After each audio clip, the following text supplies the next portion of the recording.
Cristo también estuvo en el Estadio Nacional. Más allá de la retórica, muchos llegamos a sentir esa presencia, especialmente quienes reconocíamos que nuestro compromiso político, que motivaba el encierro, tenía una inspiración cristiana. Desde esa perspectiva, yo entendía mi situación y me tranquilizaba. Aunque sin mayor protagonismo, a los 17 años había participado en la fundación de la Izquierda Cristiana.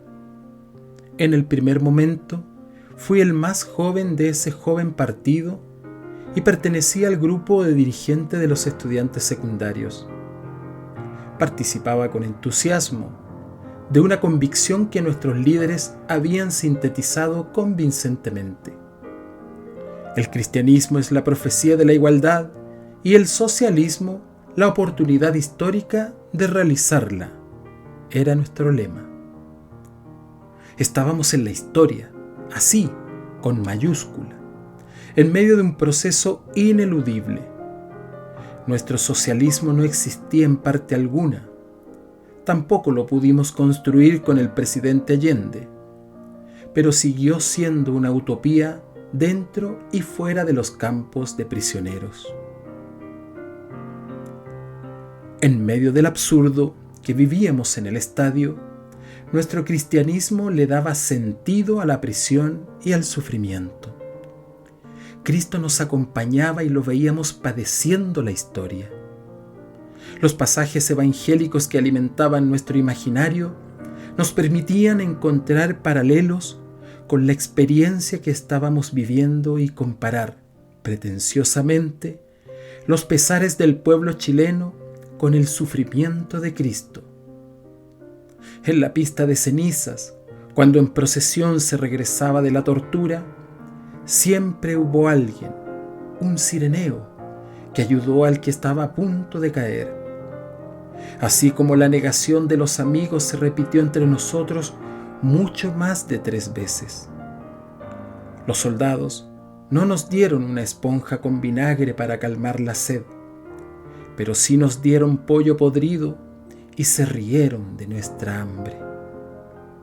Con escarnio se burlaron de nuestras creencias. Nadie nos bajaba de una cruz, pero las escenas de piedad eran auténticas cuando los compañeros recibían en la escotilla al recién torturado. Y supimos del sacrificio y la traición. Tampoco faltó el soldado arrepentido, ni quienes sintieron que el Padre los había abandonado.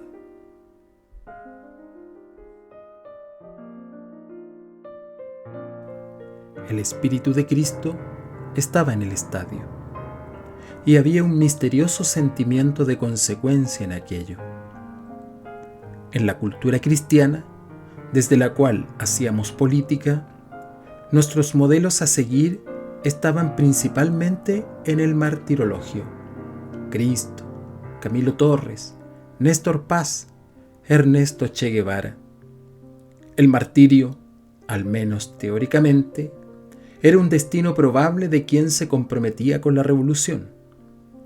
En el estadio, esa conciencia nos podía disminuir el miedo o aumentarlo. La muerte estaba demasiado cerca, más de lo que llegamos a imaginarnos. Ya no era una posibilidad teórica. La vida nos mostraba que teníamos más vocación de mártires que de héroes, y no era para sentirse orgullosos. En un primer momento, vivíamos la derrota sin aceptar la derrota. No sabíamos de todas las muertes, y no queríamos saber que entre ellas estaba la revolución.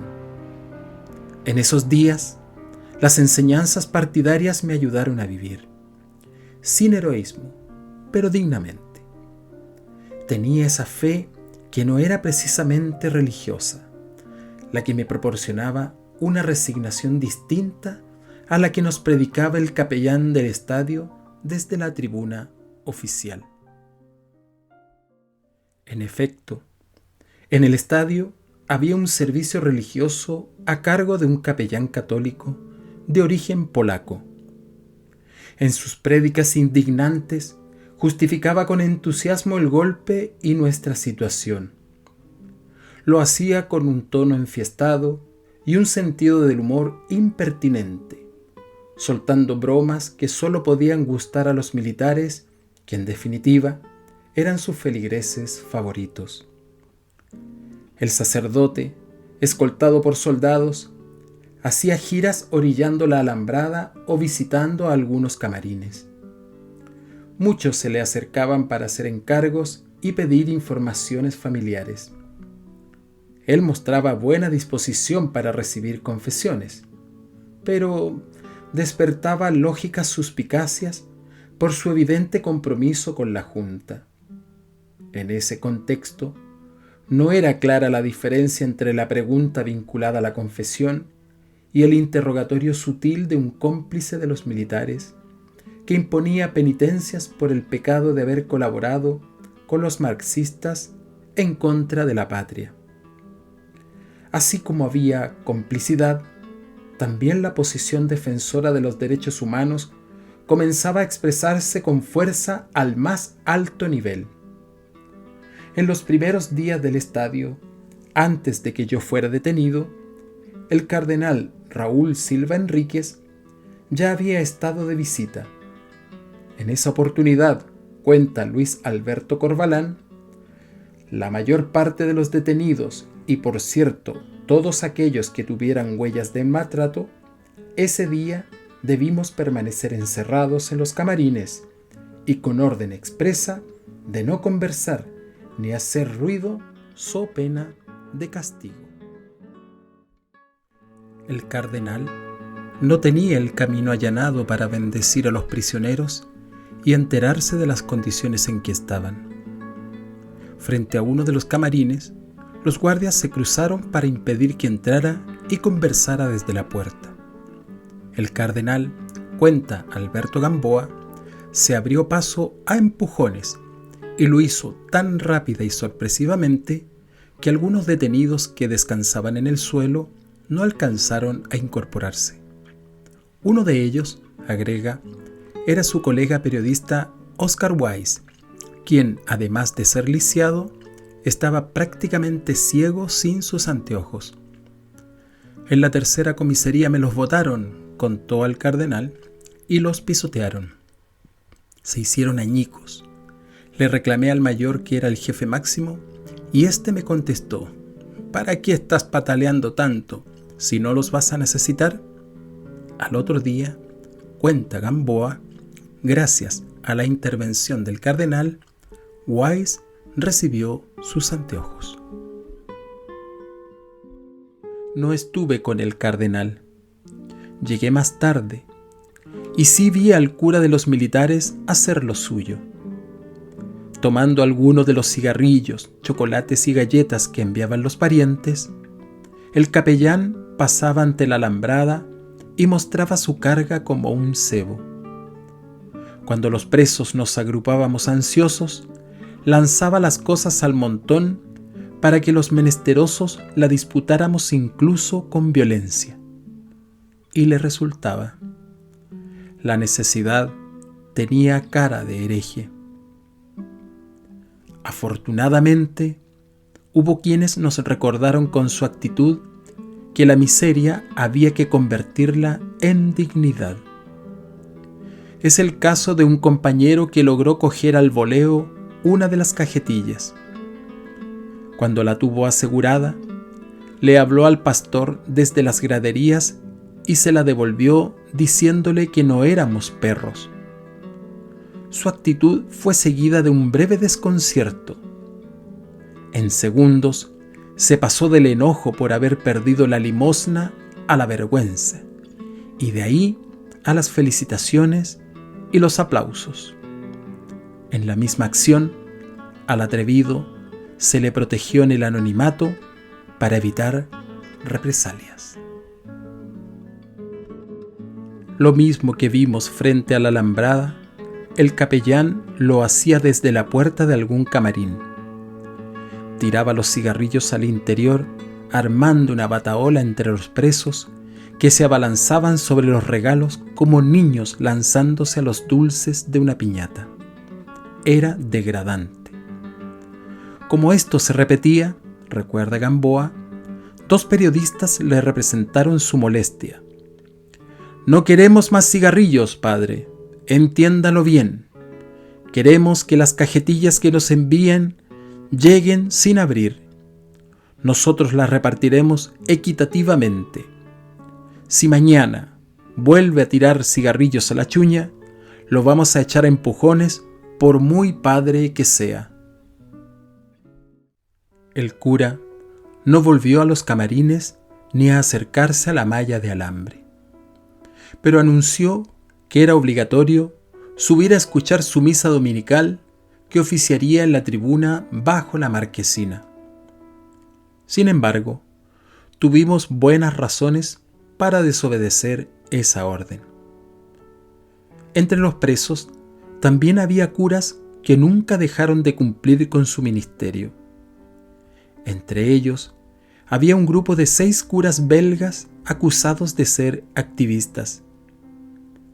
5 de ellos eran curas obreros, que trabajaban en parroquias de poblaciones pobres. El 6º se les unió cuando intentaban liberarlos. En efecto, cuenta Gamboa, el obispo belga de la congregación acudió a la comisaría para obtener la libertad de sus pastores. Escucharon su reclamo con mucha seriedad. Incluso lo anotaron en un libro y acto seguido detuvieron al obispo y lo mandaron al estadio. Ellos, medio en francés y medio en castellano, cantaron su misa entre rejas. Uno de esos domingos me quedé en el camarín. Feliz intuición, porque ahí, en el camarín 7, como en una catacumba, un cura prisionero celebró una misa que nunca olvidaré. Se trataba de un sacerdote joven, el padre Enrique Moreno Laval, que nos invitaba a reunirnos en torno a la palabra de Cristo. El religioso y periodista vivían en la población Joao Goulart de la Granja. Estaba con nosotros porque lo habían apresado durante una operación de asilo cuando ayudaba a entrar a una embajada a un perseguido. Antes de llegar al estadio, lo habían tenido 3 días incomunicado en Peldewe. La misa fue celebrada en medio de la precariedad, pero todo era de una hermosura profunda. La prédica fue en un lenguaje que reconocía cercano. En ella no había resignación, sino espada. Nos llamó a la unidad. Nos dio fuerzas en el desamparo porque no estábamos solos. No faltó el recuerdo de Ernesto ni de Camilo. Lo que nos pasara tendría sentido si nos manteníamos íntegros. Dios estaba con nosotros y si moríamos nos encontraríamos con Él en la eternidad.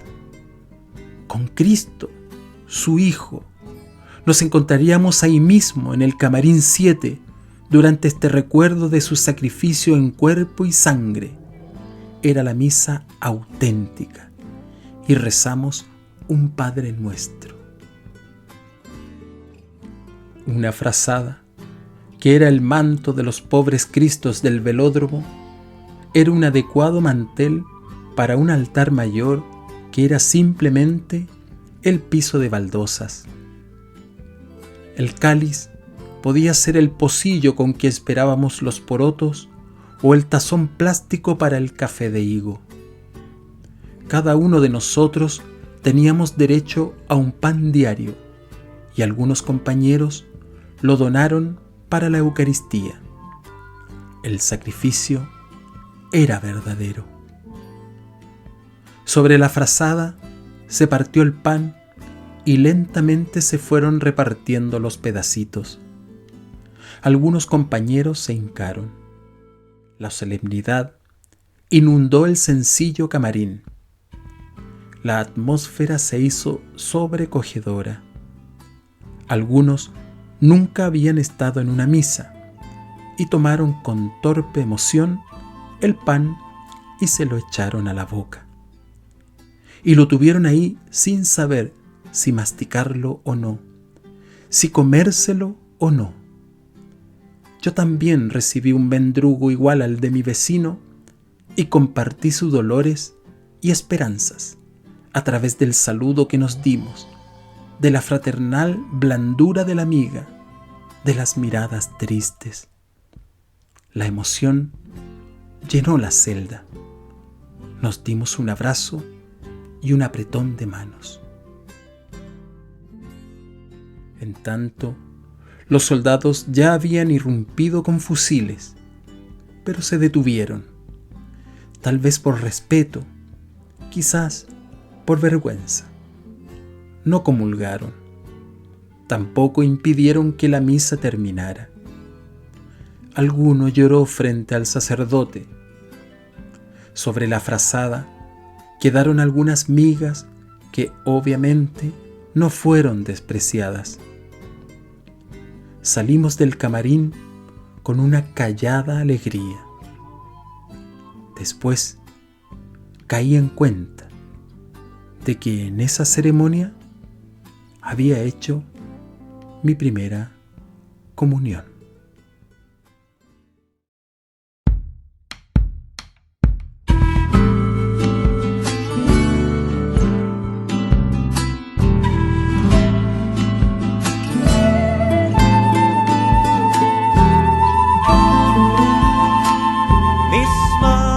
Esas manos y tus manos, hacemos este gesto compartida, la mesa y el destino como hermanos, las vidas en tu muerte y en tu vida.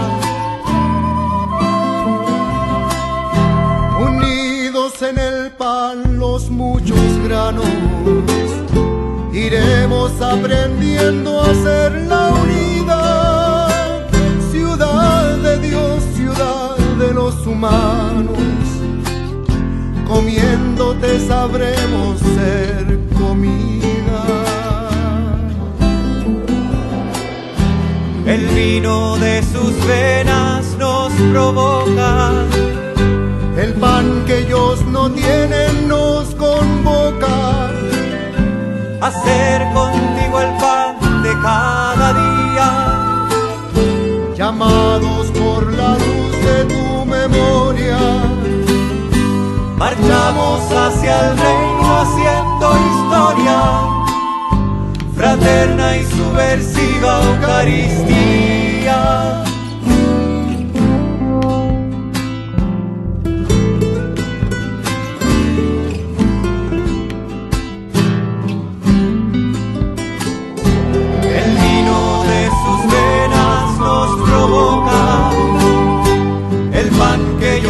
Tienen, nos convocan a hacer contigo el pan de cada día, llamados por la luz de tu memoria, marchamos hacia el reino haciendo historia, fraterna y subversiva Eucaristía.